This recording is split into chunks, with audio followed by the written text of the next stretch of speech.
በእኛ ዘመን ያሉ ብዙዎቻችን ስለ ኤርትራ የመገንጠል ጥያቄና የትጥቅ ትግል ስናስብ ቀጥታ ወደ አእምሯችን የሚመጣው ህዝባዊ ግንባር ወይም ኢሳያስ አፈወርቂ ሊሆን ይችላል።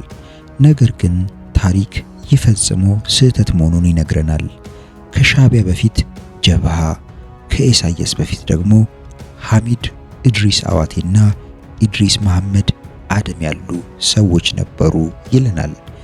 በኤርትራ ምድር ውስጥ ከሁሉምና ከሁሉ በፊት የአፍሪካ ቀንድን ታሪክ ለዘላለም የቀየረ ያንን መራራ የትጥቅ ትግል በበረሃዎች ውስጥ የጫረ የብዙዎች ገንጣይና አስገንጣይ ቡድኖች መነሻና መሰረት የሆነ ሌላ ግዙፍ ድርጅት ነበረ። በትግርኛ አጠራሩ ተጋድሎ ሓርነት ኤርትራ፣ በአረብኛ ስሙ ደግሞ ጀብሃት ታሕሪር ኤርትሪያ ወይም ባጭሩ ጀብሃ። በታሪክ ማህደር ውስጥ የመጀመሪያዋን የጦርነት እሳት በምስራቅ አፍሪካ የጫረና የቀጠናውን ዕጣ ፈንታ ለዘላለም የቀየረ፣ ለአንዳንዶች ወንበዴ ለአንዳንዶች ደግሞ የታጠቁ ታጋዮች ምልክት የነበረ ስብስብ መስከረም 1961 ዓ.ም በባርካ ተራሮች ግርጌ የተተኮሰች አንዲት ጥይት የጠቅላላውን የቀጠናውን ታሪክ ለሶስት አስርተ ዓመታት ያህል በደም በጭስና በእሳት ታጠምቃለች ብሎ ያሰበ ማንም አልነበረም። በአሮጌ የጣሊያንና የብሪታንያ ጠመንጃዎች እንዲሁም በጽኑ ቁርጠኝነት የተጀመረው ያ እንቅስቃሴ ተራ የአመጽ ብልጭታ አልነበረም። ይልቁንም የኃያሉን የኢትዮጵያ መንግስት መሰረት ያናወጠ፣ የሺዎችን ሕይወት የበላና ትልቅ የታሪክ ጠባሳ ጥሎ ያለፈ ታሪካዊ ሰደድ እሳት እንጂ። ከካይሮና ከደማስቆ የፖለቲከኞች ቢሮ ተነስቶ እስከ ኤርትራ አስቸጋሪ በረሃዎች የተዘረጋው ይህ ድርጅት እንዴት ተጠነሰሰ?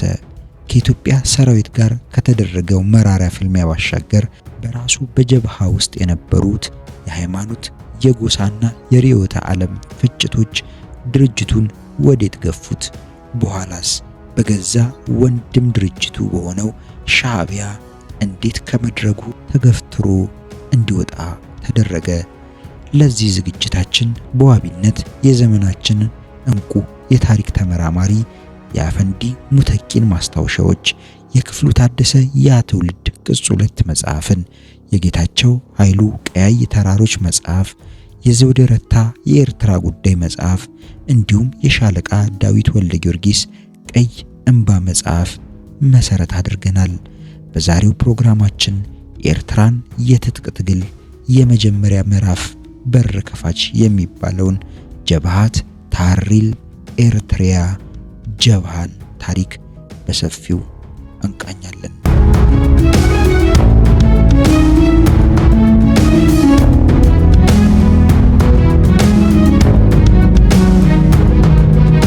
እንደ ኤሮፓያን አቆጣጠር በ1952 ኤርትራ በጸሐፊ ትእዛዝ አክሊሉ ሀብተወልድ ከፍተኛ ጥረት ከኢትዮጵያ ጋር በፌዴሬሽን ተሳሰረች።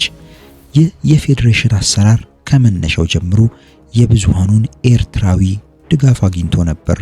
ሆኖም ወደ ተግባር ሲተረጎም ግን ብዙዎቹ ኤርትራውያን ግራ መጋባት ጀመሩ። ኤርትራውያኑ ያሰቡት የኤርትራ አስተዳደር ሙሉ በሙሉ ነፃ ሆኖ በስም ብቻ በቀዳማዊ አፄ ኃይለ ሥላሴ ከምትመራው ኢትዮጵያ ጋር የተሳሰረ ነበር የመሰላቸው። በትክክለኛው አገላለጽ ግን ኤርትራ ከኢትዮጵያ ጋር የተያያዘችው እንደ ነፃ ሀገር ሳይሆን እንደ አንድ ራስ ገዝ ክፍለ ሀገር በመሆን ነበር። የኤርትራ መንግስት ተብሎ የተሰየመው አካል በውስጥ ጉዳዮች ላይ በነፃነት የመወሰን መብት ቢሰጠውም በውጭ ጉዳይ፣ በመከላከያ፣ በፋይናንስ፣ በወደቦችና በመገናኛ ዘርፎች የመወሰን ስልጣን አልነበረውም። እነዚህ ጉዳዮች የሚከናወኑት በፌዴሬሽኑ ህገ መንግስት መሰረት የፌዴራሉ መንግስት ሆኖ እንዲሰራ ስልጣን በተሰጠው የአፄ ኃይለ ሥላሴ ንጉሳዊ አስተዳደር ነበር። ኤርትራውያኑም እንደ ኢትዮጵያ ዜጋ ነበር የሚቆጠሩት። በዚህም የተነሳ አንዳንድ ኤርትራውያን ከፌዴሬሽኑ ምስረታ በኋላ እንግሊዝና አሜሪካ ለኃይለ ሥላሴ መንግስት ሸጡን የሚል ተቃውሞ ማሰማት ጀመሩ። በዚህ ዘመን የተቃውሞ መሪ ሆነው የወጡት አቶ ወልደ አብ ወልደ ማርያም የሚባሉት የቀድሞ ሊበራል ፕሮግሬሲቭ ፓርቲ መሪ እና የራቢጣ አል ኢስላሚያ ፓርቲ መሪ የነበሩት ሱልጣን ኢብራሂም ናቸው። እንደዚያም ሆኖ ግን የኤርትራ ፌዴሬሽን ለ3 ዓመታት ያህል በነጻነት ቆየ። ከኤርትራ ህዝብ የሚበዛው ክፍልም የፌዴሬሽኑ መንግስት ደጋፊ ነበረ። ሆኖም የመጀመሪያው የኤርትራ ስራ አስፈጻሚ ቺፍ ኤክስኪዩቲቭ የነበሩት ደጃዝማች ተድላ ባይሩ በ1955 ስልጣናቸውን በፈቃዳቸው ሲለቁ ግን ነገሮች መበለሻሸት ጀመሩ። ኤርትራም የተቃውሞ መድረክ መሆን ጀመረች። በተለይ የአፄ ኃይለ ሥላሴ የቅርብ ሰው የሆኑት ቢትወደድ አስፋሃ ወልደ ሚካኤል የኤርትራ ስራ አስፈጻሚ ሆኖ መመረጥ ከፍተኛ የህዝብ ተቃውሞ በኤርትራ አስነሳ።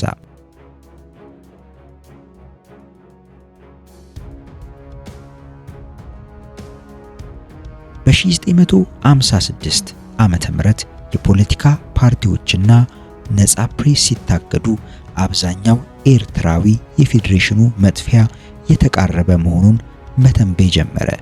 ኤርትራ ከኢትዮጵያ ጋር እንድትዋሃድ የደከሙ ሰዎች እየተገፉ ሌሎች መሾማቸው ደግሞ ነገሩን አባባሰው።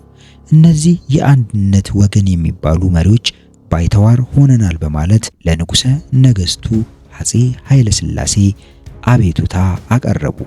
ፌዴሬሽኑን የመጠበቅ ግዴታ የተሰጠው የአፄ ኃይለ ሥላሴ መንግስት ግን የፌዴሬሽኑን ህልውና የሚያናጉ እርምጃዎች ሲወሰዱ አይቶ እንዳላየ ሰምቶ እንዳልሰማ ሆኖ አለፈው።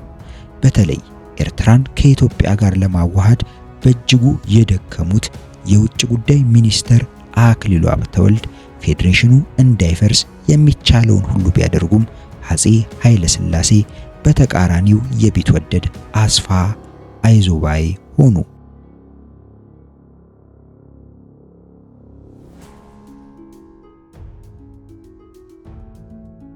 የቢትወደድ አስፋሃ መንግስት የሚወስደው አፋኝ እርምጃ ዕለት ተዕለት እየጠነከረ ሄደ። ይህንን ተቃውሞ በ1958 ዓመተ ምህረት የኤርትራ ሰራተኞች ኮንፌዴሬሽን የሥራ ማቆም አድማ ጠራ። ሆኖም የሰራተኛው ፌዴሬሽን የጠራው የሥራ ማቆም አድማ በኃይል ተደመሰሰ። ብዙ ሰዎች ተገደሉ። በዚህም የተነሳ በርካታ ኤርትራውያን ሐርነት የሚል ድምጽ ማሰማት ጀመሩ።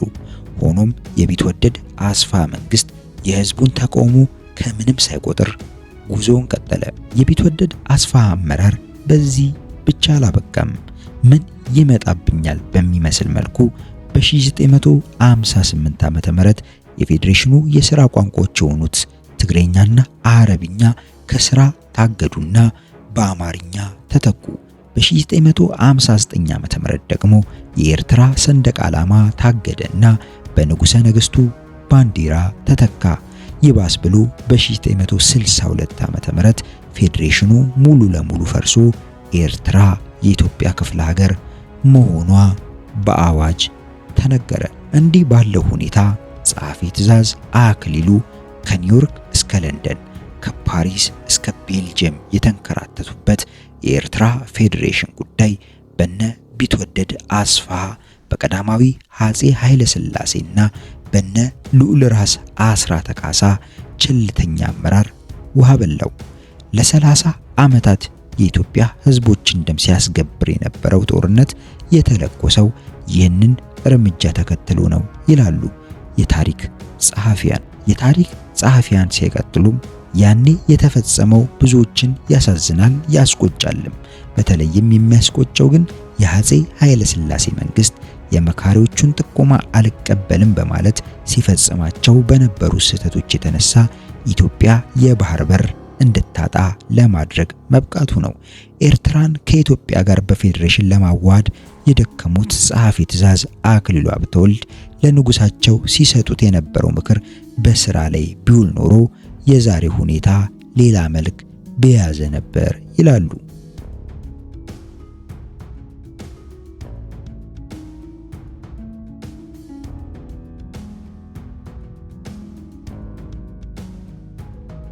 ኤርትራውያኖቹ ፌዴሬሽኑ የመፍረሱ ምልክት ታይቶናል፣ አዝማሚያው እንዲያ ነው በማለት አዘኑ።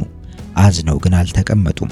የቢትወደድ አስፋሃ እርምጃ በተጠናከረበት በ1956 ዓመተ ምህረት ገደማ አንዳንድ ኤርትራውያን ፌዴሬሽኑ የፈረሰ እንደሆነ ምን እናደርግ እያሉ በድብቅ የሚወያዩበት ማህበር ሸውሃተ የተሰኘ እድር መሳይ ማህበር አቋቋሙ። ይህ ማህበር በጅምሩ ላይ ዝግ ብሎ ይጓዝ የነበረ ሲሆን በ1959 ዓመተ ምህረት የኤርትራ ባንዲራ ሲሰረዝ ግን የፌዴሬሽኑ መፍረስ እውን ነው በማለት ደመደመ። በዚህም የተነሳ የማህበሩ መስራቾች እንቅስቃሴያቸውን ድርጅታዊ መልክ እንዲይዝ አደረጉት። ከጥቂት ወራት በኋላም ከዚሁ ማህበር አስኳል ምእስአስ ሐርነት ኤርትራ ኤርትራያን ሊብሬሽን ሙቭመንት በአረብኛ ሐረካት ታህሪል ኤርትሪያ ሐረካ በሚል ስያሜ የሚጠራ የፖለቲካ ድርጅት አቋቋሙ።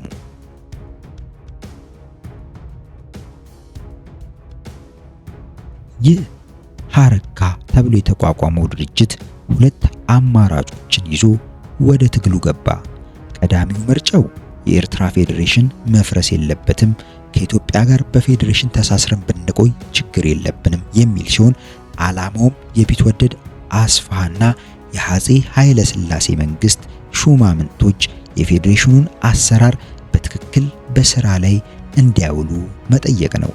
ሁለተኛው አማራጩ ደግሞ የኤርትራ ፌዴሬሽን መፍረስ የለበትም፣ ከፈረሰ ደግሞ ኤርትራ ራሷን የቻለች ሉዓላዊት ሀገር ሆና ነፃ ትውጣ የሚል ነው። ሆኖም የሐረካ ቀዳሚ ምርጫ በፌዴሬሽን ከኢትዮጵያ ጋር ተሳስሮ መቆየት እንጂ ነፃነት ወይም መገንጠል አልነበረም። የሐረካ መሪዎች ይህን የፌዴሬሽኑ አሰራር በትክክል በስራ ላይ ይዋል፣ ፌዴሬሽኑ አይፍረስ ጥያቄያቸውን ለኤርትራ አስተዳደር ለቢትወደድ አስፋሃ አቀረቡ። ይሁንና የቢትወደድ አስፋሃ መንግስት በጎ ምላሽ ነፈጋቸው። እንዲያውም የአረብ ምንደኛ ሽብር ፈጣሪ በማለት ከሰሳቸው። በዚህ የተነሳ ሐረካዎች ለትጥቅ አመጽ ተነሳሱ። በፌዴሬሽኑ ማክተሚያ ዋዜማ ላይ ንቅናቄው 50 ያህል ተዋጊዎችን አደራጅቶ ወደ ሳህል በረሃ ወረደ። ሆኖም ለ3 ዓመታት ያህል የሚረባ እንቅስቃሴ ሳያደርግ ከእርሱ በኋላ በተቋቋመ አዲስ ገንጣይ ድርጅት አደረጃጀትና የጦር አቋም ተበለጠ። በ1964 ዓመተ ምህረት ገደማም አዲሱ ድርጅት በከፈተበት ጥቃት ክፉኛ ተመታ። የሐረካ ህልውናም በዚያው አከተመና ከሰመ።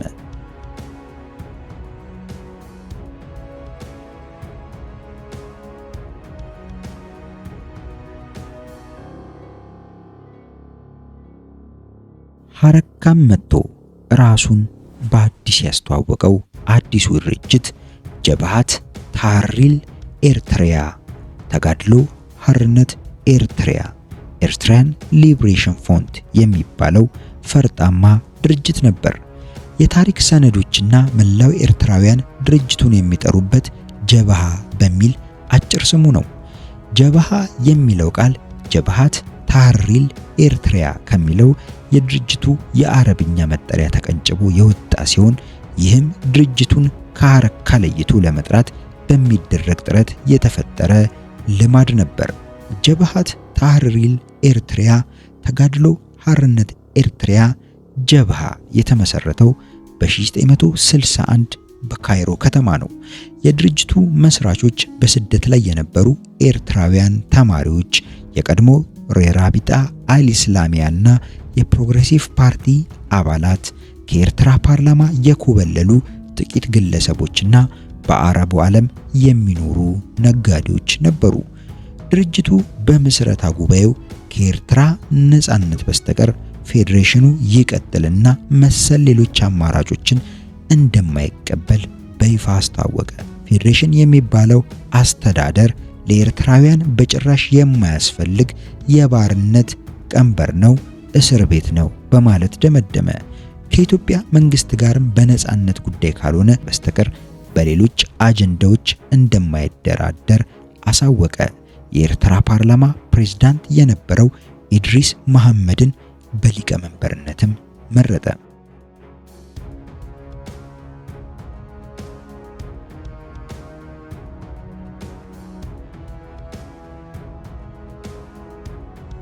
ጀብሃ በምስረታው ማግስት ለትጥቅ አመጽ መዘጋጀት ጀመረ።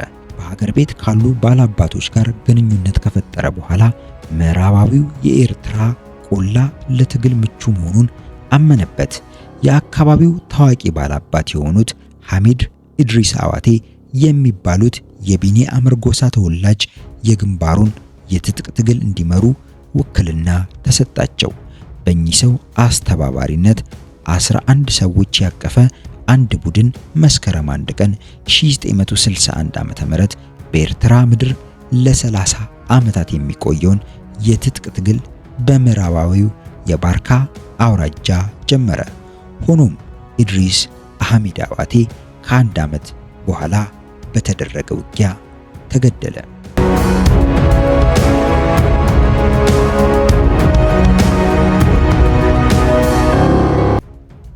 ጀብሃ ወደ ትግሉ ሜዳ የገባው በከረረ የተገንጣይነት እነሱ እንደሚሉት የሐርነት ስሜት ነው።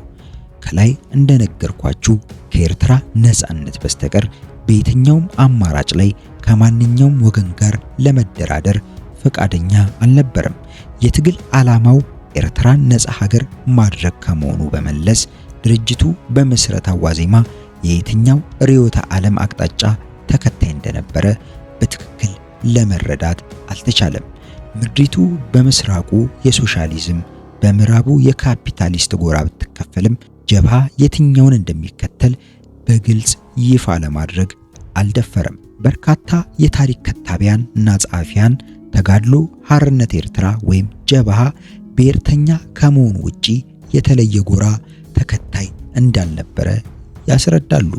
አንዳንዶች ግን ድርጅቱ ከኢራቅና ከሱሪያ ባስ ፓርቲዎች ጋር የነበረው ጠንካራ ግንኙነትን በመመልከት ጀብሃ የአረብ ሶሻሊዝም ፍልስፍና ተከታይ ነበር ይላሉ። በእርግጥም ጀብሃ በአረቦች ዘንድ ከፍተኛ ዕውቅናና ድጋፍ አግኝቶ ነበር። ራሱንም እንደ አረብ ብሔርተኛ ድርጅት የማየት አዝማሚያዎች ነበሩት። ይህን ሁሉ ለታክቲክ ሲባል የሚያደርገው ነው የሚመስለው።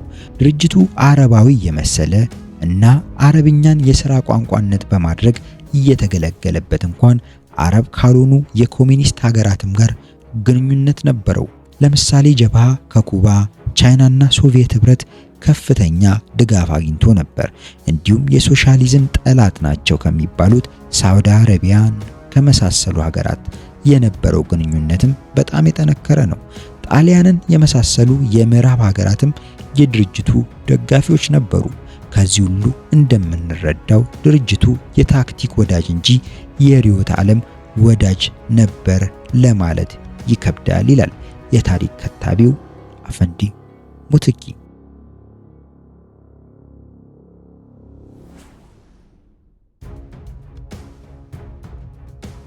የጀብሃ መስራቾች በአብዛኛው የትግራይ ቋንቋ ከሚናገሩት የቢኒ አምር፣ አሳውርታ እና ቢለን ጎሳዎች የተውጣጡ ነበሩ። በዚህም የተነሳ በምስረታው ዘመን ከድርጅቱ አባላት 90% የሚሆኑት ሙስሊሞች ነበሩ።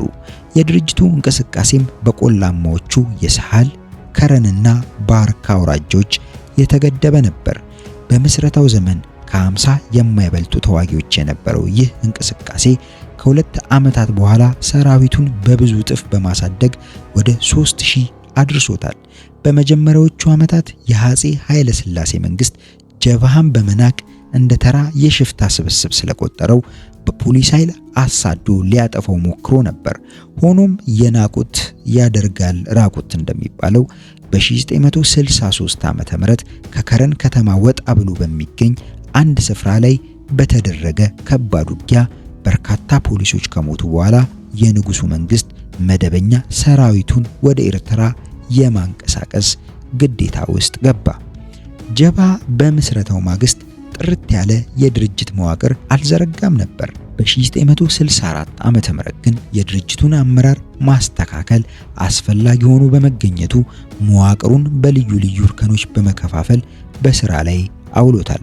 በዚህም መሰረት 5 አባላት ያሉት በአረብኛ አጠራሩ ቃይዳ አልአማ በአማርኛው ጠቅላይ መምሪያ የሚባለውን አካል የድርጅቱ ከፍተኛ የሥራ አስፈጻሚ ኮሚቴ አድርጎ ሰየመ። የግንባሩን አጠቃላይ ፖሊሲ ውሳኔዎች የሚያስፈጽመውም ይህ አካል ነበር። ድርጅቱን በዓለም አቀፍ ደረጃ የሚወክለውም ይኸው ቂያዳ አልአማ ሆነ። ኢድሪስ መሐመድ፣ ኡስማን ሳሌህ ሳቤ፣ ጣሃ መሐመድ ኑር፣ ኢድሪስ ገላውዲዮስ እና አብደላ ኢድሪስ የጀበሃ ሥራ አስፈጻሚዎች ሆኑ።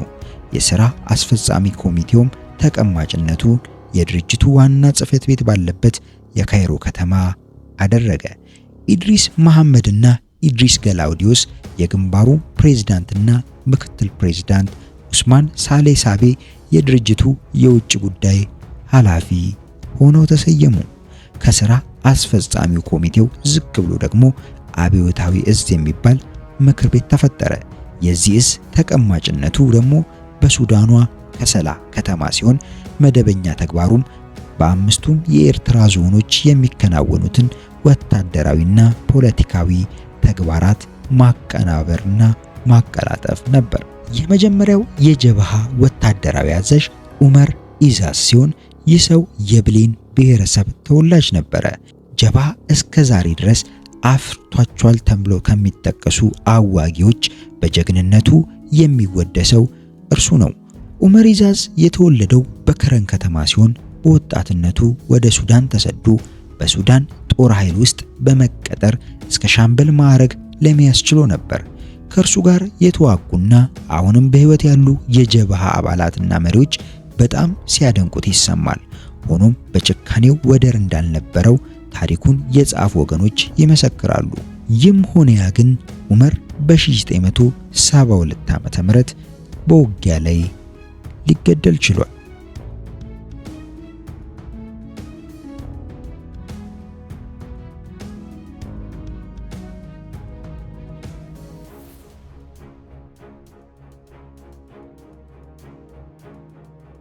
ጀበሃ እንዲህ ባለ መልኩ ቢደራጅም እስከ 1965 ዓመተ ምህረት ሲያካሂደው የነበረው ወታደራዊ ኦፕሬሽን በአንድ የዘመቻ ማዕከል ነበር የሚመራው። በእነዚህ ዓመታት ግንባሩ ነፃ ያወጣው ትልቅ ከተማ ባይኖርም ሳህልና ባርካ በሚባሉት ቆላማ የኤርትራ አውራጃዎች ውስጥ ያለው የገጠሩ ክፍል በቁጥጥሩ ስር ገብቶ ነበር። ከ1965 ዓመተ ምህረት ጀምሮ የአፄ ኃይለ ሥላሴ መንግስት የግንባሩን እንቅስቃሴ ለመቆጣጠር በሚል የወሰዳቸው የጅምላ ቅጣቶች ተቃራኒ ውጤቶች ነበር ያስገኙት። በተለይ የኤርትራ ሀገረ ገዥ የነበሩት ልዑል ራስ አስራተ ካሳ እንደ አውሮፓውያን አቆጣጠር በ1967 ዓመተ ምህረት ይችን ቆላ ሀገር እንደ ራስ ጸጉሬ ምድረ በዳ አደርጋታለሁ በማለት በባርካ አውራጃ ከፍተኛ ሕዝብ ያለቀበትን ዘመቻ ማካሄዳቸው በታሪክ ምሁራን ተጽፏል። በወቅቱ በኤርትራ ክፍለ ሀገር ወታደራዊ ኦፊሰር የነበሩት ሻለቃ ዳዊት ወልደ ጊዮርጊስ በጻፉት መጽሐፍ እንደገለጹት ከ5000 የማያንሱ ሰላማዊ ኤርትራውያን ራስ አስራተ ካሳ ባዘመቱት ሰራዊት ተፈጅተዋል። በዚህም አፄ ኃይለ ሥላሴ በራስ አስራተ ካሳ የተወሰደውን ጭካኔ የተመላበት እርምጃ ከሰሙ በኋላ ከፍተኛ ማስጠንቀቂያ እንደሰጧቸው ይነገራል። በዚህም የተነሳ ራስ አስራተ ካሳ በንጉሱ ላይ ቂም ይዘው ከስልጣን ሊያወርዷቸው ሲያደቡ ነበር ይባላል። ምንም እንኳን ልጃቸው ዶክተር ልዑል አስፋ ወሰን አስራተ ካሳ ይህንን ባይቀበሉትም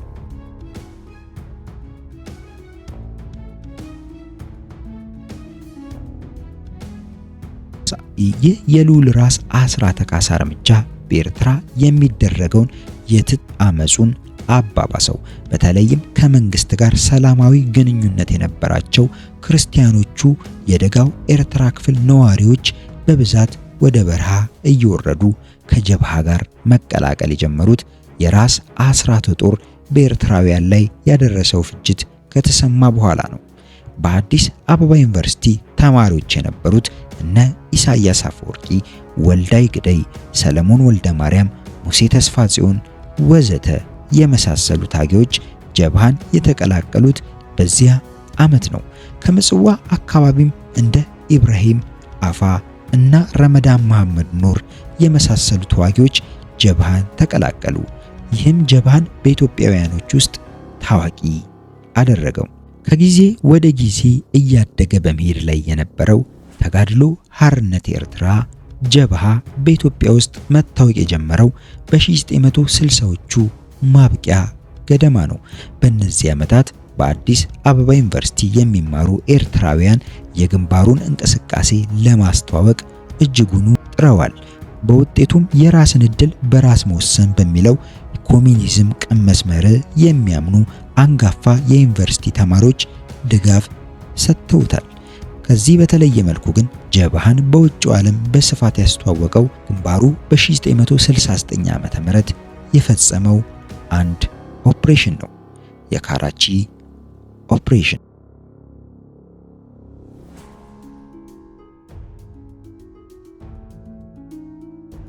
ነገሩ እንዲህ ነው። ጀብሃ ለመጀመሪያ ጊዜ በዓለም አቀፉ የሚዲያ ማህበረሰብ እይታ ውስጥ የገባው በ1965 ዓ.ም አንዲት የአሜሪካን ወታደራዊ ሄሊኮፕተርን በባርካ አውራጃ መቶ በጣለበት ጊዜ ነው። ድርጅቱ በወቅቱ ሄሊኮፕተሯ የተመታችው በይዞታዬ ላይ የስለላ ስራ ስታካሄድ በመገኘቷ ነው የሚል መግለጫ ሰጥቶ ነበር። እንዲህም ሆኖ ግን ወሬው ብዙ ሳይወራ በዚያው ተረስቶ ቀረ። የአሜሪካን መንግስትም ዝምታን መረጠ። ከ4 ዓመታት በኋላ ደግሞ የጀብሃ አመራር ድርጅቱን በዓለም ላይ በስፋት ያስተዋውቃል ያለውን ኦፕሬሽን ለማካሄድ ወሰነ። ይህንን ለመፈጸም አስፈላጊ ሆኖ የተገኘው የኢትዮጵያ አየር መንገድ አውሮፕላኖችን መጥለፍ አሊያም በኤርፖርት ላይ እንዳሉ በቦምብ ማጋየት ነው የሚል ነበር። በዚህ መሰረት በ3 ከተሞች የሚገኙ ኤርፖርቶች ተመረጡ። እነርሱም የፍራንክፈርት፣ የሮምና በፓኪስታን መዲና በሚገኘው የካራቺ ኤርፖርቶች ነበር። ኦፕሬሽኑ የሚተገብሩ ፌዳይን ያሏቸውን ኮማንዶዎች አዘጋጁ። ፌዳይን የሚለው ቃል አረብኛ ሲሆን ትርጉሙም ሰማዕታት ማለት ነው። ቀዳሚ የሆነው የፍራንክፈርት ኦፕሬሽን በመጋቢት ወር 1969 ዓ.ም ተካሄደ። በኤርፖርቱ ቆሞ የነበረ የኢትዮጵያ አየር መንገድ ንብረት የሆነው ቦይንግ 707 አውሮፕላን በቦምብ ተመታ። ከጥቃቱ በኋላ ድርጊቱን የፈጸሙ የጀብሃ ፌዳይኖች እንዳለ ሳይያዙ አመለጡ። ሆኖም አውሮፕላኑ እንደተጠበቀው በእሳት አልጋየም። በተጨማሪም አውሮፕላኑ በሜዳ ላይ ቆሞ የነበረ በመሆኑ የሰው ሕይወትም አልጠፋም። በዚህ ያልተደሰቱት ጀብሃዎች ሌላ ኦፕሬሽን ለማድረግ እቅድ አወጡ። የቀጠሮውን ቦታ በፓኪስታን ካራቺ እንዲሆን ኦፕሬሽኑም በሰኔ 1969 ዓመተ ምህረት እንዲካሄድ ወሰኑ።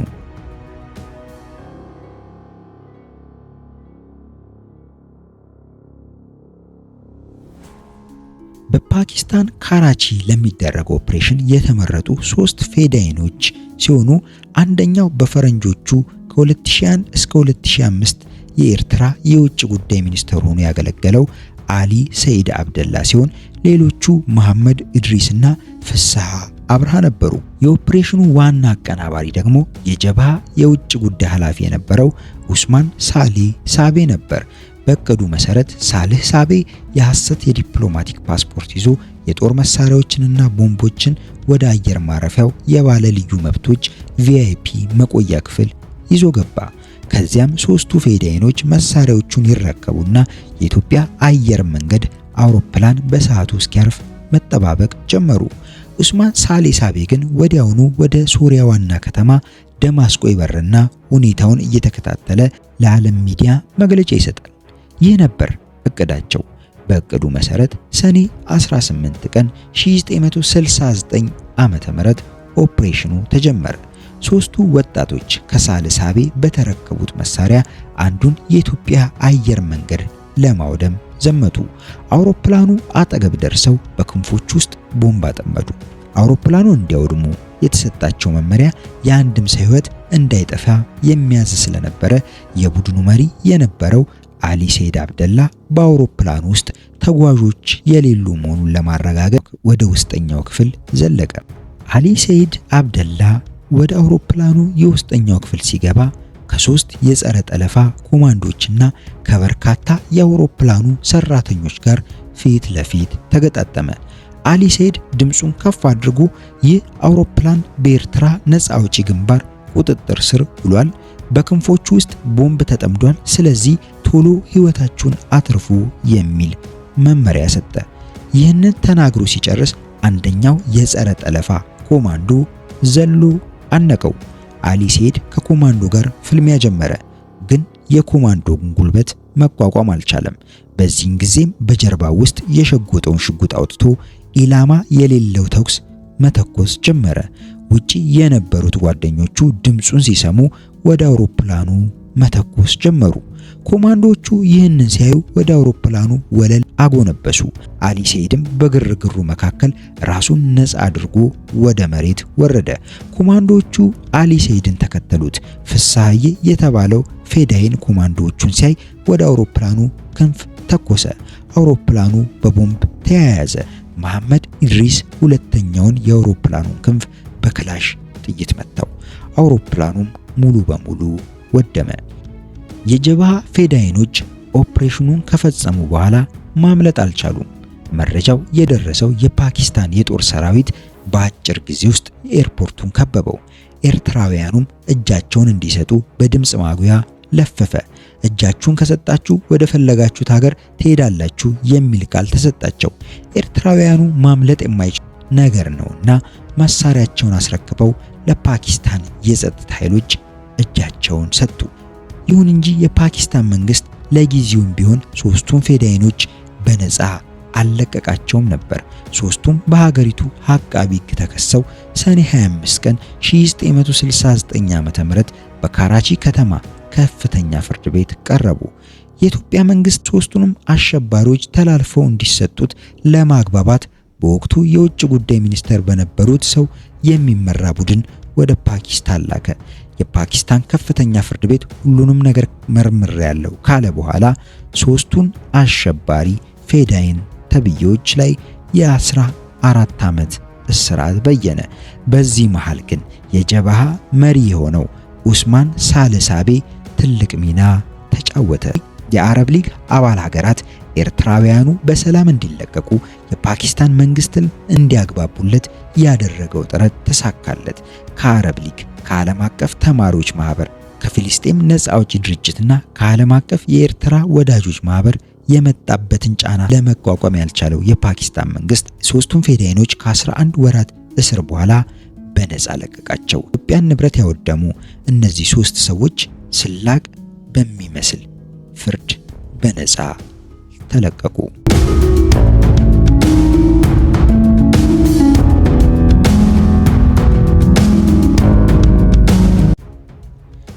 ይህ የካራቺ ኦፕሬሽን ጀብሃን በዓለም ዙሪያ አስተዋወቀው።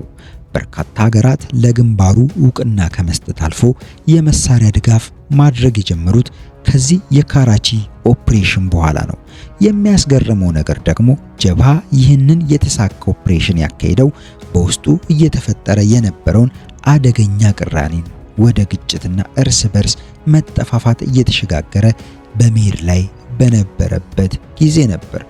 ጀብሃ በኢትዮጵያ መንግስት ላይና በኢትዮጵያ ንብረቶች ላይ ተደጋጋሚ ጥቃት ቢፈጽምም ውስጡን የነበረው አንድነትና አብሮነት እየላላ መጥቶ የውስጡ ቅራኔው ሰፋ። ነገሩ እንዲህ ነው። የጀብሃ ሰራዊት አባላት በአብዛኛው ሙስሊሞች ነበሩ። እንደነ ኢሳያስ አፈወርቂ፣ ወልዳይ ግዳይ፣ ሰለሞን ወልደ ማርያም፣ ሙሴ ተስፋ ዮሐንስና የመሳሰሉ ክርስቲያኖች ድርጅቱን በብዛት መቀላቀል ከጀመሩ በኋላ ድርጅቱ በውስጥ ቅራኔ መናወጥ ጀመረ። የዚህ ቅራኔ መነሻ ክርስቲያኖች ኤርትራን ለኃይለ ሥላሴ ሸጠዋታል የሚለው የቆለኛ ኤርትራውያን የተለመደ ክስ ነበር። ይህ ክስ በጀብሃ ውስጥ ራሱን የቻለ ቅርጽ አበጅቶ ኖሮ ክርስቲያን ኤርትራውያን በጀብሃ ዋነኛ ኮማንደሮች መመታት ጀመሩ። በዚህ የተከፉት ወጣት አብዮተኞች ቅሬታቸውን አሰሙ። ሆኖም የጀብሃ አመራር ቅሬታ አቅራቢዎቹን በበጎ ዓይን አልተመለከታቸውም። ቅሬታ የሚያነሱትን በሰላይነት እየከሰሰ በተለያየ መልኩ መቅጣት ጀመረ። በተለይ ከዩኒቨርሲቲ የመጡ ተማሪዎች በግንባሩ ወታደራዊ መሪዎች እየተከሰሱ በባርካና በሳህል አካባቢዎች ታሰሩ። በመቶዎች የሚቆጠሩትም ድርጅቱን ለመከፋፈል አሲረዋል በሚል ተረሸኑ። ክርስቲያን ካልሆኑት የድርጅቱ ሙስሊም ታጋዮች መካከል ብዙዎቹ ግንባሩ ለቢኒ አመርና ለቢለን ጎሳ ተወላጆች ያደላል የሚል የተቃውሞ ድምጽ በማሰማታቸው ተመሳሳይ የቅጣት እርምጃ ተወሰደባቸው። በዚህም የተነሳ በድርጅት ውስጥ የነበሩ በርካታ ክርስቲያኖችና ክርስቲያን ያልሆኑ የአሳውርታ እና የማሪያ ብሔረሰብ ተወላጆች ደገኛ ሙስሊሞች ግንባሩን እየለቀቁ መሰደድ ጀመሩ። በርካቶችም እጃቸውን ለመንግስት ሰጡ። እያደር ደግሞ የጀብሃ መሪዎች የሚፈጽሙት ሰቆቃ በአመራር ደረጃ ካሉት የድርጅቱ መሪዎች ተቃውሞ ይገጥመው ጀመር። በተለይ የድርጅቱ ዕውቅ መሪ የሆነው የአሳውርታው ተወላጅ ኡስማን ሳልሳቤ በክርስቲያኖች ላይ የሚፈጸመውን ደባ በይፋ አወገዘ። ተራ ተዋጊ የነበሩ አባላትም ድምጻቸውን ከፍ አድርገው በድርጅቱ ውስጥ የሰፈነውን ወታደራዊ አምባገነንነት መቃወም ጀመሩ። ለነጻነት የሚፋለም ድርጅት ተዋጊዎቹን ያለ ፍትህ ከገደለ ራሱንም ይገድላል በማለት ተቃውሟቸውን አሰሙ።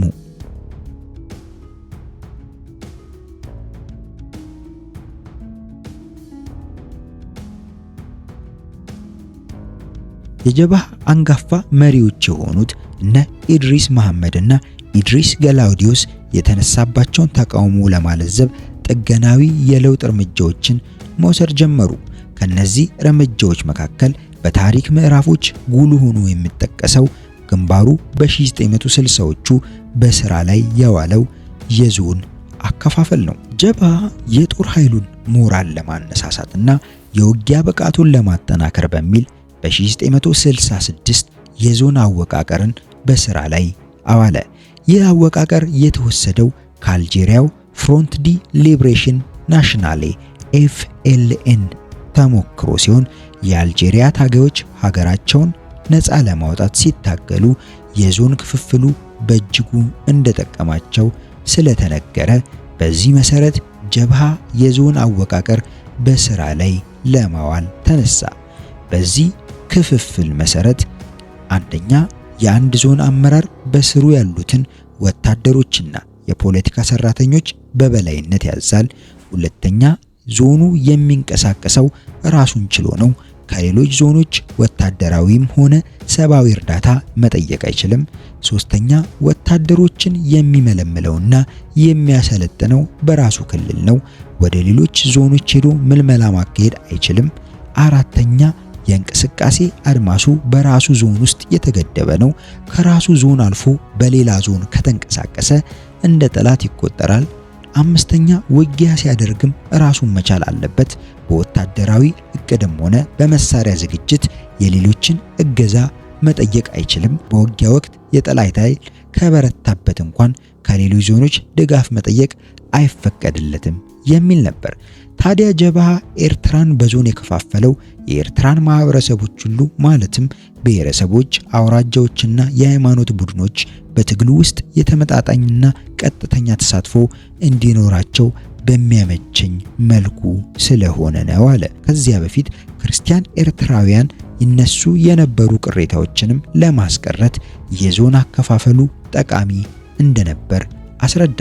በዚህ መሰረት አምስቱ የጀብሃ ወታደራዊና ፖለቲካዊ ኦፕሬሽን ዞኖች ዞን 1 ምዕራባዊ ዞን ሲባል የባርካና አቆርዳት አውራጃዎችን በዚህ ዞን ስር ሲያካትት፣ በዚህ ዞን የሚዋጉት ደግሞ በአብዛኛው የቢኒ አምር ብሔረሰብ ተወላጆች ናቸው። መሐመድ ዴናይ የዞኑ ወታደራዊ አዛዥ ሲሆን አህመድ አደም የፖለቲካ ኮሚሳር ሆኖ ተሾሟል። ዞን 2 ሰሜናዊው ዞን ሲባል የሳህል ከረንና ሰንሂት አውራጃዎችን ሲያቀፍ፣ ተዋጊዎቹም በሰሜን ኤርትራ ከሚኖሩት የቢለን የረሺዳ እና ጀበሊዊ ብሔረሰቦች የተገኙ ናቸው። ዝነኛው የጀብሃ የጦር ሰው ዑመር ኢዛዝ የዞኑ ወታደራዊ አዛዥ ሲሆን መሐመድ ቺክኒ ደግሞ የዞኑ የፖለቲካ ኮሚሳር ሆነ። ዞን 3 ምስራቃዊ ዞን ሲባል የሰምሃር የምጽዋና የደንኪሊያ አውራጃዎችን በዚህ ዞን ስር ይካተታሉ። ተዋጊዎች ከአሳውርታ፣ ማሪሃ፣ ሳሆና አፋር ህዝቦች የተገኙ ናቸው። አብዱል ከሪም መሐመድ የዞኑ ወታደራዊ አዛዥ ነው። የዞኑ የፖለቲካ ኮሚሳር አህመድ መሐመድ ሆነ። ዞን 4 ደቡብ ምስራቅ ዞን ሲባል የአካለ ጉዛይ አውራጃን ያቅፋል። ተዋጊዎቹ በከፊል የትግረኛ ተናጋሪዎችና የሳሆ ልጆች ናቸው። መሐመድ አሊ ኡመሮ የዞኑ ወታደራዊ አዛዥ ሲሆን ከ1977 እስከ 1987 ለ10 ዓመታት የሻዕቢያ ዋና ጸሐፊ የነበረው ረመዳን መሐመድ ኑር ደግሞ የዞኑ የፖለቲካ ኮሚሳር ነበር። አምስተኛው ዞን ደቡባዊ ዞን ሲባል በደጋማው ኤርትራ የሚገኙት የጋይሴቲት ሰራይና ሐማሴን አውራጆችን ያካትታል። በዚህ ዞን ስር የሚገኙት በሙሉ ትግርኛ ተናጋሪ የሆኑ ተዋጊዎች ናቸው።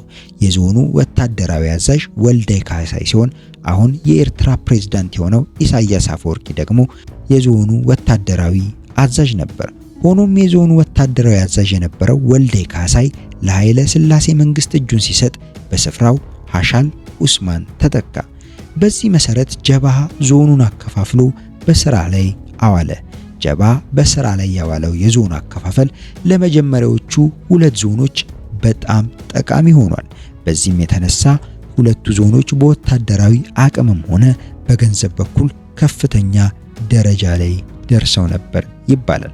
በተለይ በኡመር ኢዛዝ የሚመራው ዞን 2 በሽምቅ ተዋጊ ድርጅቶች ታሪክ ውስጥ ባልተለመደ መልኩ ለወታደሮቹ ደሞዝ ይከፍል እንደነበረ በዘመኑ የጀብሃን እንቅስቃሴ ለመዘገብ ወደ ኤርትራ በረሃ የተጓዘው ሱዳናዊው ጋዜጠኛ አህመድ ጤፋር ሐቂቃት ጀብሃት ታህሪር ኤርትሪያ በሚል ርዕስ በጻፈው መጽሐፍ ላይ በጉልህ አስፍሯል። ሆኖም በተቀሩት 3 ዞኖች ስር ግን የተደራጁት ተዋጊዎች ደግሞ በችግር መጠበስ እጣ ፋንታቸው ሆነ።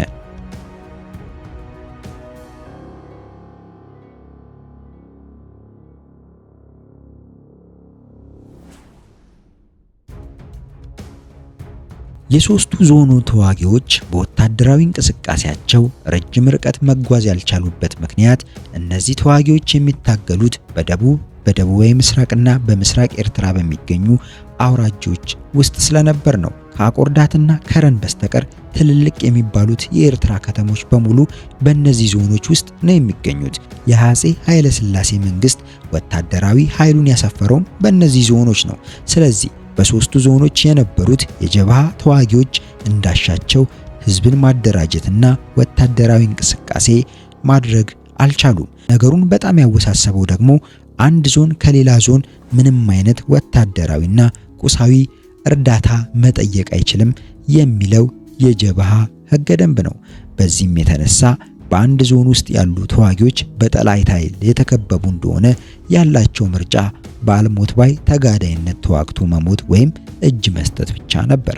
የሻዕቢያ ሰዎች የጀብሃ መሪዎች የዞኑ አሰራሩን በስራ ላይ ያዋሉት ክርስቲያን የሆኑ ኤርትራውያንን ወደ ትግል ሜዳ እንዳይወጡ በቤታቸው ለመገደብ፣ ክርስቲያኖቹ ለሀገራችን እንዋጋለን ካሉ ደግሞ በኃይለ ሥላሴ መንግስት ወታደሮች በእንጭጩ እንዲቀጩ ለማድረግ ነው ይላሉ። ጀብሃዎች ግን ይህንን ያስተባብላሉ። በእነርሱ እይታ የዞን አከፋፈሉ የኤርትራ ክርስቲያኖች ሲያነሱት የነበረው ቅሬታ ለማስወገድ ጠቅሟል። ምክንያቱም ሲገልጹ በዞን አሰራር መሰረት ክርስቲያኖቹ የሚዋጉት በራሳቸው ክልልና በራሳቸው አመራር ስር በመሆኑ እጅግ ከሚፈሯቸው ኡመር ኢዛዝን ከመሳሰሉ ወታደራዊ አዛዦች ከሚደርስባቸው ጥቃት ለማምለጥ ችለዋል ይላሉ። ከሁለቱም ያልሆኑ ታዛቢዎች እንደሚሉት ግን ጀብሃ ራሱን መግደል የጀመረው የዞን ክፍፍሉን በስራ ላይ ካዋለበት ጊዜ ጀምሮ ነው ይላሉ። ከዚያን ጊዜ ጀምሮ ጀብሃ ከራሱ ጋር ሲዋጋ ነው የከረመው። ይባስ ብሎም የዞን አሰራሩ በርካታ አፈንጋጭ ቡድኖች ከጀብሃ እንዲወጡ ምክንያት ሆኗቸዋል ይላሉ።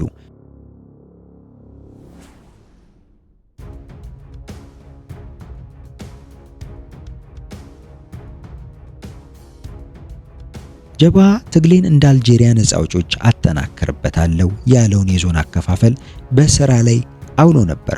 ሆኖም ግን በግንባሩ ውስጥ የተከሰተው ቀውስ ከቀን ወደ ቀን እየጠነከረ ሄደ። ግንባሩ ኤርትራውያንን በጎሳና በሃይማኖት ይከፋፍላል በማለት የተቆጡ ታጋዮችን ለማለዘብ አንዳንድ ለውጦች ቢያካሄድም ቅሬታዎቹ ሌላ መልክ እየያዙ ቀጠሉ። በ1960ዎቹ መጨረሻ ላይ ከዩኒቨርሲቲና ከከፍተኛ ሁለተኛ ትምህርት ቤቶች ወደ ድርጅቱ የተቀላቀሉ ወጣቶች የኤርትራን ነፃ የሚያወጣው በላብ አደር መደብ የሚመራ ሐቀኛ አብዮት ነው የሚል መፈክር በማንሳት ግንባሩ የብሔራዊ ዲሞክራሲያዊ አብዮት ፕሮግራም እንዲያውጅ ይወተውቱት ጀመር። ይህም ግንባሩን የማርክሲዝም ርዕዮተ ዓለም ተከታይ መሆኑን በይፋ ያሳውቅ እንደማለት ነበር። በሌላ በኩል ደግሞ የድርጅቱ አመራር በጉባኤ ያልተመረጠ ስለሆነ ጉባኤ ተደርጎ አዳዲስ መሪዎች ወደ አመራሩ መምጣት አለባቸው የሚል ጥያቄ የሚያነሱ ክፍሎች ብቅ ማለት ጀመሩ። በእነዚህና ሌሎች አንገብጋቢ ምክንያቶች በ1970 ዓመተ ምህረት መጀመሪያ ላይ የጀብሃ አመራር ለመጀመሪያ ጊዜ ለጥያቄዎቹ አዎንታዊ ምላሽ ሰጠ። ቅሬታዎችም ሆኑ ልዩ ልዩ ጥያቄዎች በድርጅቱ ጠቅላላ ጉባኤ እንደሚመለሱ ቃል ገባ። ይሁን እንጂ በወቅቱ የኃይለ ሥላሴ መንግስት በግንባሩ ላይ ሁለተኛ ዙር የማጥቃት ዘመቻ እያካሄደ ስለነበር ጉባኤው በሚቀጥለው ዓመት በ1971 ዓመተ ምህረት ሊደረግ እንደተወሰነ ለጠያቂዎቹ ተገለጸላቸው። ነገር ግን ጠያቂዎቹ በዚያ አልረኩም። ቢያንስ አስቸኳይ ኮንፈረንስ መደረግ አለበት በማለት ወተወቱ። የጀብሃ አመራር በዚሁ በመስማማቱ ኮንፈረንሱ በሳህል አውራጃ ውስጥ በሚገኘው አርዳይብ በተባለ ቦታ ተካሄደ። በዚህ ኮንፈረንስ ላይ በውጊያ ላይ የነበሩ አንደኛና ሁለተኛ ዞኖች አልተሳተፉም። ሶስተኛ፣ አራተኛና አምስተኛ ዞኖች ብቻ ናቸው ከቦታው የተገኙት። በዚህም የተነሳ ሶስቱን ዞኖች ወክለው ወደ ጉባኤው የመጡ ታጊዎች የልባቸውን አውጥተው የሚናገሩበት እድል ተፈጠረ።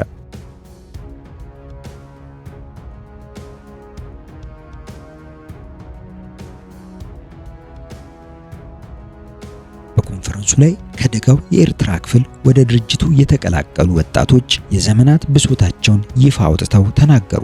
ለኤርትራ ነጻነት እፋለማለሁ የሚለው ድርጅት የፋሺስት አዝማሚያ እየተከተለ ነው በማለት ድርጅቱን ክፉኛ ኮነኑት። አሟሟታቸው የተደበቀ የበርካታ ታጋዮችን ስም እየጠሩ ጀብሃን አወገዙት።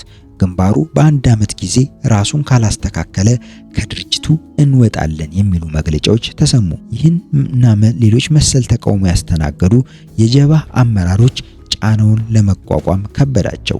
ሁሉንም እናጣራለን በማለት ቃል ቢገቡም የተሰብሳቢዎቹን ልብ ለማግኘት አልቻሉም።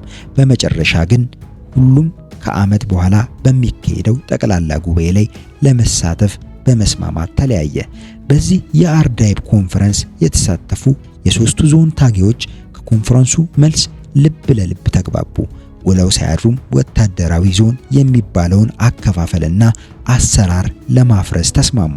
የአንዱ ዞን ታጊዎች በሌላ ዞን እንዳሻቸው ወታደራዊ ዘመቻ ማካሄድ ይችላሉ በማለት አሰመሩበት። ሊያጠቃቸው የሚመጣውን የመንግስት የጦር ኃይል በህብረት ለመመከት ተስማሙ። ከጥቂት ጊዜ በኋላም በእነዚህ ዞኖች ውስጥ ያሉ ታጋዮች ሰልፊ ነጻነትና ህዝባዊ ኃይሊ በሚባሉ ቡድኖች ስር ራሳቸውን ያደራጁ ጀመር።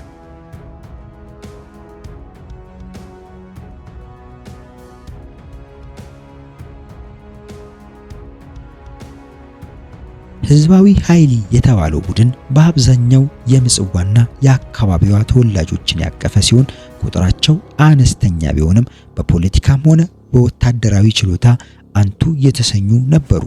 ረመዳን መሐመድ ኑርና ኢብራሂም አፋ የቡድኑ መሪዎች ሆኑ። የዚህ ቡድን መንቀሳቀሻም ከምጽዋ በስተሰሜን የነበረው የባህር ጠረፍ እንዲሆን ወሰኑ። ሰልፊ ነጻነት የተሰኘው ቡድን ደግሞ በአብዛኛው የሐማሴንና የአካለ ጉዛይ አካባቢ ተወላጆችን ያቀፈ ነበር። አብርሃም ተወልደ፣ ኢሳያስ አፈወርቂ፣ ሀብተ ስላሴ ገብረ መድን፣ ሰለሞን ወልደ ማርያምና ወልደ ሚካኤል ኃይለ እና ባራኪ ንጉሱ የቡድኑ መስራቾች ነበሩ። ወጣቱ ኢሳያስ አፈወርቂ ደግሞ የዚህ ቡድን ጊዜያዊ መሪ ሆኖ ተሰየመ። የቡድኑ ዋነኛ መንቀሳቀሻ በደቀ መሐሪ ወረዳ የሚገኘው የአላ በረሃ እንዲሆን ተወሰነ። በመሆኑም እነዚህ ሁለት ቡድኖች በይፋ ከጀብሃ መገንጠላቸውን ሳያሳውቁ ትግሉን በየፊናቸው ማካሄድ ጀመሩ። ጀብሃም ስሙን በድጋሚ ላለማስጠቆር እስከ ቀጣዩ ጉባኤ ድረስ የቡድኖቹን ሁኔታ በዝምታና በአትኩሮት መከታተሉን ቀጠለ። ሆኖም ጀብሃ እስከ ዛሬ ድረስ የሚጸጸትበትን ታሪካዊ ስህተት የፈጸመው በዚሁ ወቅት ነበር። ይህም ስህተት የቡድኑ ጉምቱ ሰው የሆነውን የኡስማን ሳልሳቢ ከስልጣን መባረር ነበር።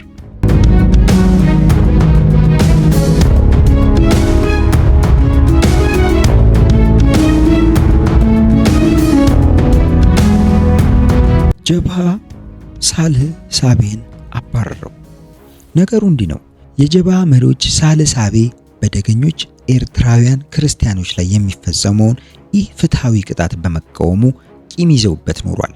በተጨማሪም ከአረቦች የሚሰጣቸው እርዳታ ወደ ኤርትራ ምድር የሚገባው በእርሱ በኩል ብቻ በመሆኑ በቅናት ዓይን ይመለከቱት ጀመር። ስለዚህ እርሱን አባረው ሳሊ አህመድ ኢያይ በሚባል ሰው ለመተካት ወሰኑ። ይህንንም ሲያደርጉ በሐሳባቸው ሳልሳቤ ሽርሽር እንጂ የበረሃ ትግል የማይችል ሰው በመሆኑ በሶሪያና ካይሮ ጎዳናዎች ተወስኖ ይቀራል በሚል አስተሳሰብ ነበር። ውጤቱ ግን እነርሱ ከጠበቁት ውጭ ሆነ። ሳልሳቤ በኤርትራውያን ዘንድ ከፍተኛ ቦታ ያገኘበትን ገድል ለመፈጸም የተነሳሳው የጀብሃ መሪዎች ይህንን እርምጃ ከወሰዱ በኋላ ነበር። ሰውየው የጀብሃዎች እንደገመቱት በአረብ መዲናዎች አልቀረም። በቀጥታ ወደ ሳህል በረሃ ወጥቶ ህዝባዊ ኃይሊ ከሚባለው ቡድን ጋር ነው የተቀላቀለው። የቡድኑ ታጋዮችም በደስታ ነበር የተቀበሉት። ወዲያውኑም በመሪነት ቦታ ላይ ቁባረውት። ኡስማን ሳልሳቤ በተለመደው የዲፕሎማሲ ጥበቡ ከአረብ መዲናዎች የሚያሰባስበውን የጦር መሳሪያ ወደ ኤርትራ በረሃ እያመጣ ህዝባዊ ኃይሊ የተባለውን ቡድን እስከ አፍንጫው ድረስ አስታጠቀው። ሆኖም ቡድኑ ከፍተኛ የሰው ኃይል እጥረት ስላለበት ኢሳያስ አፈወርቂ በጊዜያዊነት ከሚመራው ሰልፊ ነጻነት ጋር በህብረት ለመስራት መነጋገር ጀመረ። ንግግራቸውም ወደ ውይይት፣ ውይይታቸውም ወደ ስምምነት ተቃረበ።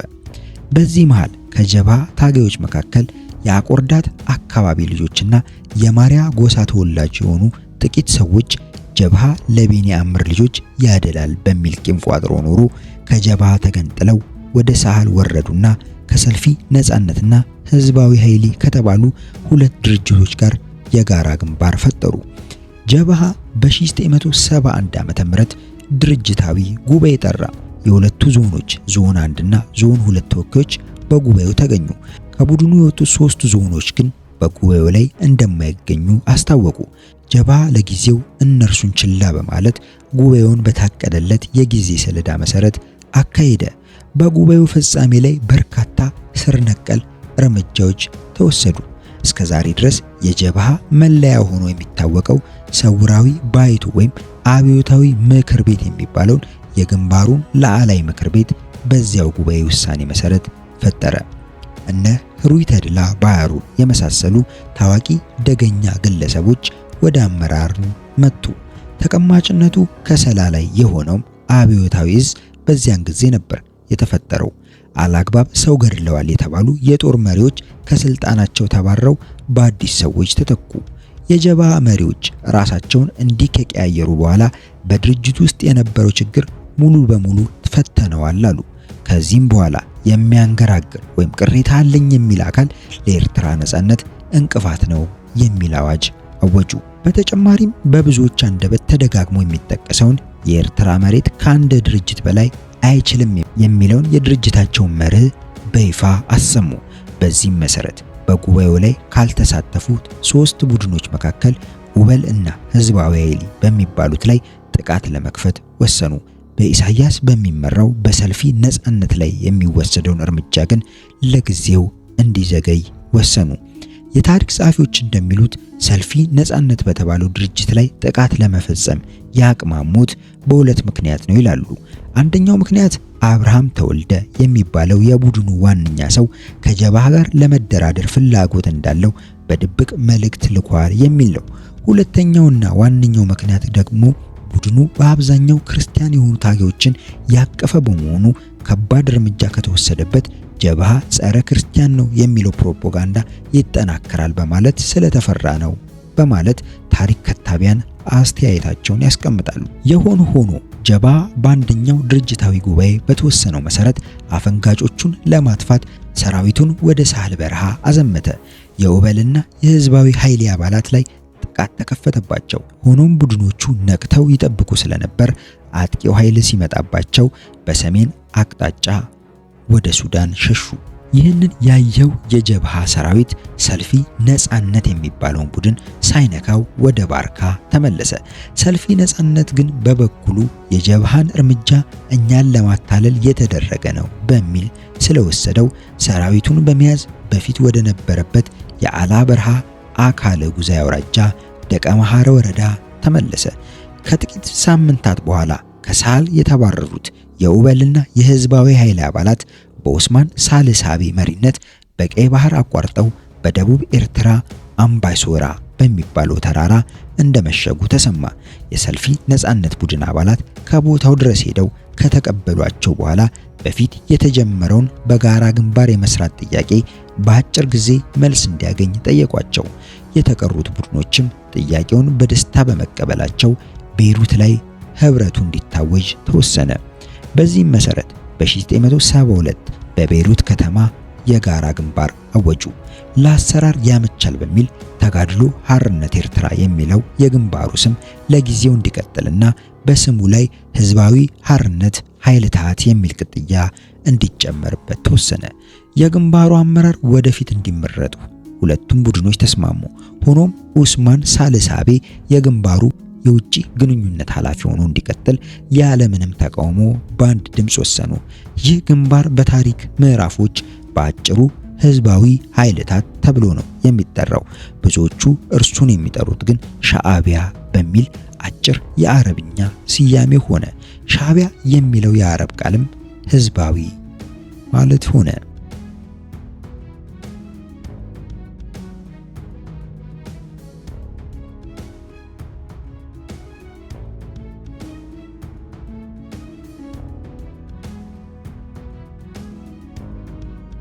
ህዝባዊ ኃይል ታሃት ሻዕቢያ በሳህልና በአላ በረሃዎች እንቅስቃሴውን ሲጀምር ጀብሃ በከፍተኛ ሽብርና ድንጋጤ ውስጥ ወደቀ። ይህ አዲስ የበቀለው ግንባር በእንጭጩ ካልተቀጨ ለስልጣኔ ያሰጋኛል በሚል ደመደመ። በተለይም የጀብሃ መሪዎች ኡስማን ሳልሳቤ የግንባሩ የውጭ ግንኙነት ኃላፊ ሆኖ መሰየሙን በዝምታ ሊያልፉት አልፈለጉም። ስለዚህ የልባቸውን ለማድረስ ሰራዊታቸውን ወደ ሳል በረሃ አዘመቱት። ሆኖም ጀብሃዎች በሁለቱ ቡድኖች ግንባር ተሸነፉ። እንደገና ጥቃት ቢሞክሩም አልተሳካላቸውም። ዓመቱን በሙሉ ከህዝባዊ ኃይል ታሃት ጋር ቢዋጉም ውጤቱ ሊቀየር አልቻለም። ይባስ ብሎም በስተመጨረሻው በአዲሱ ግንባር ሙሉ በሙሉ በመሸነፋቸው ከሳል በረሃ ተጠራርገው ወደ ባርካ አውራጃ ገቡ። አዲሱ ህዝባዊ ኃይል ጀብሃን እንዲህ ከመከተ በኋላ ግን አንድነቱን ማስጠበቅ አልቻለም። ውስጡ የነበሩ ኡበል የተሰኘው ቡድን አባላት በግንባሩ ውስጥ ተሰሚነት የለንም፣ በሌሎች ተውጠናል የሚል ቅሬታ ስለተፈጠረባቸው ከአንድነት ግንባሩ በመውጣት በባርካ አውራጃ የራሳቸውን የውጊያ ግንባር ለመክፈት ወደ ትውልድ መንደራቸው ሄዱ። ሆኖም የኡበል ቡድን አባላት በመንገድ ላይ ያላሰቡት አደጋ ገጠማቸው። በፍጹም ባልጠበቁት ሁኔታ በጀብሃ ሰራዊት ቀለበት ውስጥ ገቡ። ጀብሃዎችም አንዳቸውንም ሳያስተርፉ ፈጇቸው። በዚህም የኡበል እንቅስቃሴ ታሪክ አከተመ። በህዝባዊ ኃይል ታሃት ውስጥ የቀሩት ህዝባዊ ኃይልና ሰልፊ ነጻነት የተባሉት ቡድኖች ወደ ውህደት ለመሸጋገር ከጫፍ ላይ ደረሱ። ሆኖም ሁለት ያልታሰቡ እንግዳ ክስተቶች ገፍተው ስለወጡ የውህደቱ እርምጃ ለጊዜው ተገታ። ታዲያ እነዚህ እንግዳ ነገሮች መሰረታቸውን የጣሉት ሶስቱ ቡድኖች ከጀብሃ በይፋ ተነጥለው ከመውጣታቸው በፊት ነበር። ከነዚህ ነገሮች መካከል አንደኛውና ዋነኛው የሚባለው የወቅቱ የኤርትራ ገዢና የንጉሠ ነገሥቱ የቅርብ ሰው የነበሩት ልዑል ራስ አስራተ ካሳ ጀብሃን ለማጥፋት በኢሳያስ አፈወርቂ ከሚመራው ሰልፊ ነጻነት ከተባለው ቡድን ጋር ግንኙነትና ውለታ መሰረቱ። በዚህም መሰረት ልዑል ራስ አስራተ ካሳ በስውር በተዋዋሉት መሰረት የኢሳያስ አፈወርቂንና የመሳሰሉ የሰልፊ ነጻነት መሪዎችን ጀብሃን እስከ መጨረሻው መደምሰስ እንጂ መታረቅ አይታሰብም የሚል አቋም ይዘው በመገኘታቸው ነበር።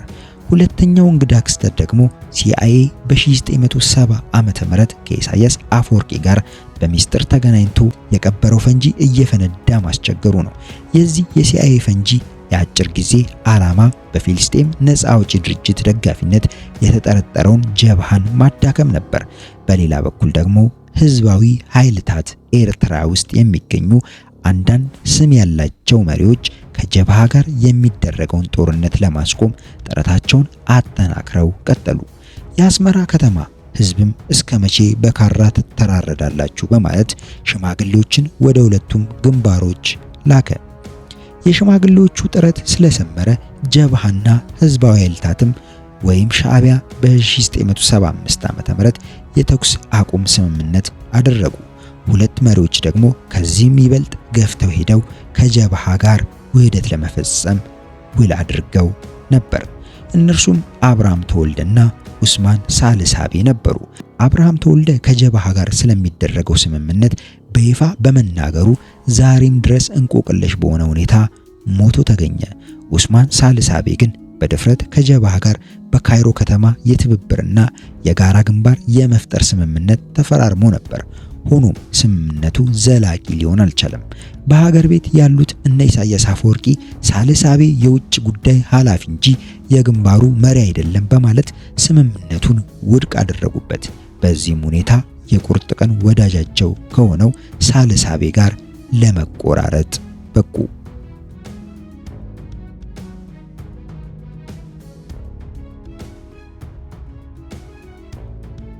በእነዚህ እርምጃዎች የተነሳ የሶስት ቡድኖች ጥምረት የነበረው ህዝባዊ ኃይልታት በዋናነት ሰልፊ ነጻነት በተሰኘው ቁጥጥር ስር ገባ።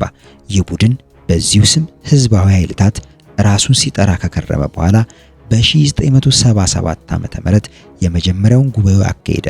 በጉባኤው በተወሰነ ውሳኔ መሰረት ስሙን ትንሽ ለወጥ ለማድረግ ህዝባዊ ግንባር ሐርነት ኤርትራን ፒፕልስ ሊብሬሽን ፍሮንት በሚል ተጠራ። ረመዳን መሐመድ ኑር ዋና ጸሐፊ ሆኖ ተመረጠ።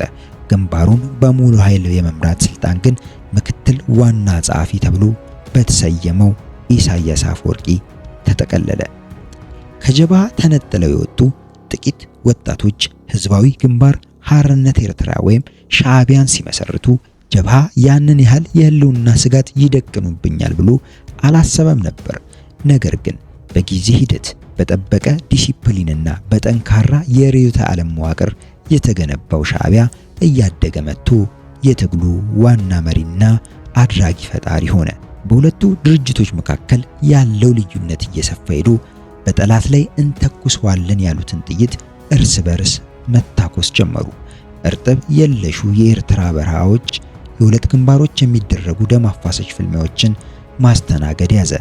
በአንድ በኩል ከኢትዮጵያ ሰራዊት ጋር፣ በሌላ በኩል ደግሞ በጀብሃና በሻዕቢያ መካከል ባለ ጦርነት እንደ አውሮፓውያን የዘመን አቆጣጠር በ1981 ዓ.ም የጀብሃ ዕጣ ፈንታ ጨለመ። ሻዕቢያ ከህወሓት ጋር ጥቁር ጥምረት በማድረግ በጀብሃ ላይ የተቀናጀና ግዙፍ ወታደራዊ ዘመቻ ከፈተ። ከሁለቱ አቅጣጫ የተከበበውና በውስጣዊ ክፍፍል፣ በኢኮኖሚ ውድቀት እንዲሁም በፖለቲካዊ መዳከም ተስፋ የቆረጠው የጀብሃ ሰራዊት ያንን ያህል የከበደ ወታደራዊ ጫና መቋቋም አልቻለምና ተንገዳግዶ ወደቀ። በመጨረሻም ያ የኤርትራን የትጥቅ ትግል በቀደምትነት የጀመረው በሺዎች የሚቆጠሩ ታጋዮችን ያሰለፈውና ለሶስት አስርት ዓመታት ያህል በረሃዎችን ሲያንቀጠቅጥ የነበረው ግዙፉ ጀብሃ በ1981 እንደ አውሮፓውያን አቆጣጠር ሙሉ በሙሉ ተሸንፎ ከመድረኩ ተወገደ። የተረፉት የጀብሃ ታጋዮችና አመራሮች መሳሪያቸውን ጥለው ወደ ሱዳን ወሰን ተሻገሩ። የተወሰኑት እጃቸውን ሰጡ። አንዳንዶቹ ወደ ሻዕቢያ ተቀላቀሉ። የተቀሩት ደግሞ በተለያዩ የዓለም ሀገራት ተበተኑ። የኤርትራ የትጥቅ ትግል አባት ተብሎ የሚጠራው ጀብሃ እንዲህ ባለ ሁኔታ ከሰመ።